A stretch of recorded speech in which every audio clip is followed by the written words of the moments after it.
معاذ مغل بھائی کا سوال ہے، شادی میں لڑکی کو قرآن کے سائے میں رخصت کرنا کیسا ہے؟ بھئی یہ ایک رسم ہے، کتاب اللہ میں اور سنت رسول اللہ میں اس کی کوئی رہنمائی نہیں کی گئی، نہ پیارے پیغمبر کے صحابہ میں سے کسی صحابی نے اپنی بچی کو قرآن کے سائے میں رخصت کیا تھا، نہ ائمہ اربعہ میں سے کسی نے ایسا کیا ہے، نہ جو ہے نا محدثین میں سے ایسا کوئی کرنے کا قائل تھا۔ یہ ایک لوگوں نے خام خواہ رسم شروع کی ہوئی ہے جس کا اللہ کے دین سے، نبی کے طریقے سے، صحابہ رضوان اللہ علیہم اجمعین کے طریقے سے، ائمہ اربعہ کے طریقے سے سرے سے کوئی تعلق ہے ہی نہیں۔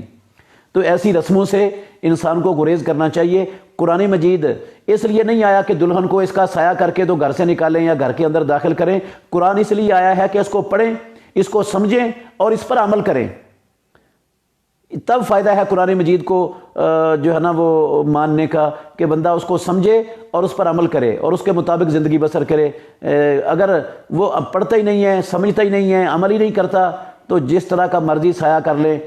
اس کو کوئی فائدہ نہیں ہوگا، نہ دنیا میں نہ آخرت میں، بلکہ آخرت میں تو عذاب ہوگا۔ ایسے بندے کو اللہ کے نبی، اللہ کہیں گے، اللہ نے کہا ہے قرآن میں، امام الانبیاء کہیں گے یا رب ان قوم اتخذوا ھذا القرآن مہجورا، میری قوم نے تو قرآن کو پس پش ڈال دیا تھا، یہ انہوں نے اس پر توجہ ہی نہیں کی۔